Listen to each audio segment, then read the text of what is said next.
भारत सटीक मौसम पूर्वानुमान में विकसित देशों के समकक्ष पहुंचा। अमित शाह ने मोदी सरकार को लेकर कही ये बात। केंद्रीय गृह मंत्री अमित शाह ने मंगलवार को कहा कि एक दशक पहले भारत मौसम पूर्वानुमान में काफी पीछे था, लेकिन अब प्रधानमंत्री नरेंद्र मोदी के नेतृत्व में देश इस मामले में विकसित देशों के समकक्ष पहुंच गया है। अमित शाह ने दिए ये आदेश बाढ़ प्रबंधन की तैयारियों की उच्च स्तरीय समीक्षा बैठक में। शाह ने राष्ट्रीय आपदा प्रबंधन प्राधिकरण एनडीएमए और राष्ट्रीय आपदा प्रतिक्रिया बल एनडीआरएफ को प्रभावी बाढ़ प्रबंधन के लिए राज्यों के साथ समन्वय के साथ कार्य करने का निर्देश दिया। देश का आपदा प्रबंधन जीरो कैजुअल्टी अप्रोच के साथ आगे बढ़ रहा है। शाह ने कहा कि मोदी के नेतृत्व में देश का आपदा प्रबंधन जीरो कैजुअल्टी अप्रोच के साथ आगे बढ़ रहा है।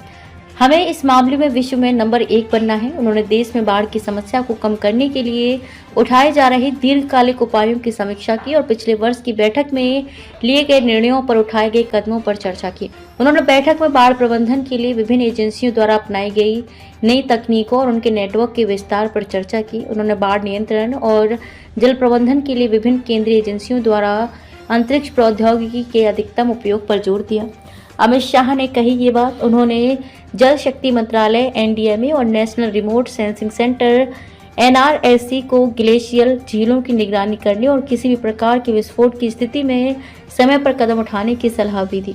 शाह ने कहा कि एनडीएमए को राज्य प्राधिकरणों के साथ बाढ़ की तैयारियों और निवारण के लिए समन्वय करना चाहिए।